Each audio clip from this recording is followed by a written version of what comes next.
আসসালামু আলাইকুম রহমতুল্লাহ। ভারতের পঞ্চপাণ্ডবের অন্যতম একজন পাণ্ডব হলো অমিত শাহ, স্বরাষ্ট্রমন্ত্রী অমিত শাহ।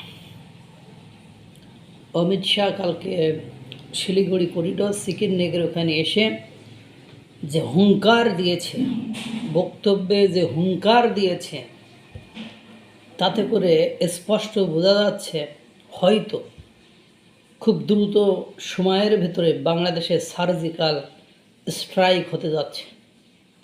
তিনি বলতেছেন যে ভয় দেখায়, হুমকি দাও, যে চিকেন নেক কেটে নিবা, চিকেন নেকের জমি তোর বাপ, মানে তোর বাপের জমি, মানে এরকম যে ভয় দেখাও, মানে ওদের হিন্দি ভাষা আমি তো বলতে পারি না, যাই হোক, যে চিকেন নেক কেটে নিবা হুমকি দাও, এটা কি তোমার বাপের জমি,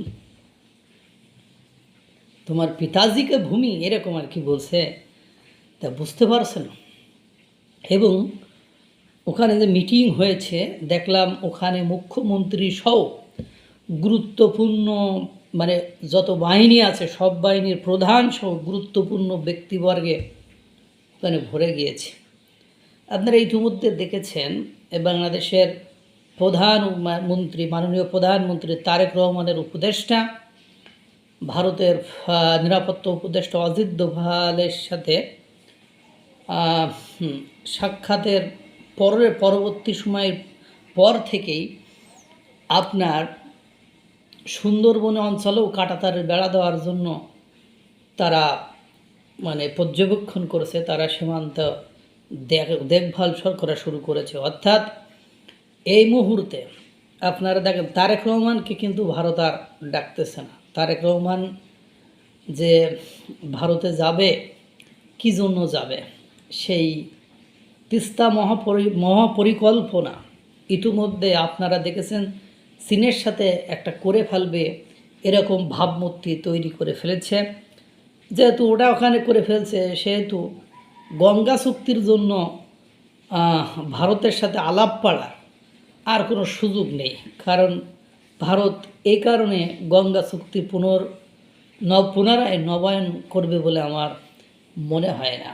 অর্থাৎ পরিবেশ পরিস্থিতি ক্রমান্বয়ে জটিল থেকে আরও জটিলতার দিকে চলে গিয়েছে। এবং আপনারা জানেন তারেক রহমানকে নির্বাচনে বিজয়ের পরবর্তী সময়ে ভারত তাকে অনেক সুযোগ সুবিধা বা সমীহ করেছে, যে তাদের সাথে চলাফেরা বা চলা যাবে, সেই ধরনের নরেন্দ্র মোদীর তাকে প্রশংসা করে পত্র পাঠানো, শুভেচ্ছা জানানো, খালেদা জিয়ার মৃত্যুর জানাজার আগ মুহূর্তে এস জয়শঙ্করকে পাঠানো, আপনার সব কিছু মেলায়, যেহেতু বিদেশমন্ত্রী এস জয়শঙ্করকে পাঠানো, সব কিছু মেলায় একটা পজিটিভ এনভায়রনমেন্ট তৈরি করার চেষ্টা করেছিল। কিন্তু দুর্ভাগ্য হলো সত্য যে সেই পজিটিভ এনভায়রনমেন্টের ভেতরে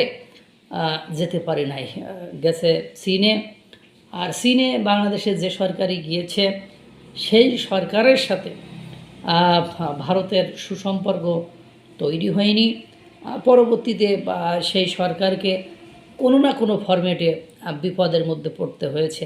এবং আপনারা জানেন এই মুহূর্তে ভারতের চিরশত্রু তুরস্ক, ভারতের চিরশত্রু পাকিস্তান, এবং বর্তমান সময়ের অন্যতম শত্রু মার্কিন যুক্তরাষ্ট্র। যদিও মার্কিন যুক্তরাষ্ট্রের সাথে এই শত্রুতাকে অত বেশি আমলে নেয় না ভারত, কারণ ওটাকে ম্যানেজ করার উপায় বা পদ্ধতি ভারতের কাছে আছে। ওটা 5 মিনিটের ব্যাপার, তারপরেও ওটা ম্যানেজ করছে না আর কি। যাই হোক, এখন এই মুহূর্তে যে পরিবেশ পরিস্থিতি সৃষ্টি হয়েছে, আমরা অনেকে ভাবছি হয়তো পাকিস্তান সার্জিক্যাল স্ট্রাইক করলে তুরস্ক, পাকিস্তান আমাদেরকে সাহায্য করবে, যেহেতু ড্রোন কারখানা তৈরি করার চিন্তাভাবনা করেছে।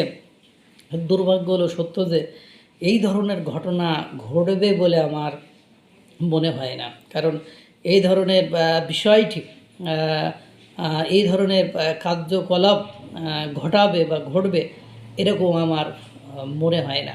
কারণ পাকিস্তান তার নিজের দেশের অভ্যন্তরে খাইবার পাখতুনখোয়া, বালুচিস্তান এবং আজাদ কাশ্মীর অঞ্চল নিয়ে যে উত্তেজনার ভেতর দিয়ে সময় কাটাচ্ছে, তাদের এখন নাবিশ্বাস হয়তো এরকমও সিচুয়েশন হয়েছে বালুচিস্তানের স্বাধীনতা দেওয়া ছাড়া কোনো উপায় সামনে আর নেই। এই পরিবেশ পরিস্থিতিতে অমিত শাহের চিকেন নেক শিলিগুড়ি অঞ্চলে ভ্রমণ, সেখানে যাওয়া, উচ্চ পদস্থ সকল নিরাপত্তাজনিত কর্মচারীদের সাথে বৈঠক করা, সেখানে যুদ্ধের সকল প্রস্তুতি আগে থেকে নিয়ে নেওয়া, এবং অমিত শাহের এই যে ভয় দেখাও, হুমকি দাও যে চিকেন নেক কেটে দেওয়া তোমার পিতাজিকে ভূমি হে, মানে তোর বাপের জমি তুই চিকেন নেক কেটে দিবি, এই যে একটা হুঁশিয়ারি, এই যে একটা মানে কথাবার্তা, এই কথা দিয়ে বোঝা যায় যে ঘটনা মানে খুব বেশি পজিটিভ বা খুব বেশি সুবিধাজনক পর্যায়ে এখন আর নেই। আমাদেরকে সকলকে আল্লাহ তাআলা ভালো রাখুক, সুস্থ রাখুক। আসসালামু আলাইকুম ওয়া রাহমাতুল্লাহ।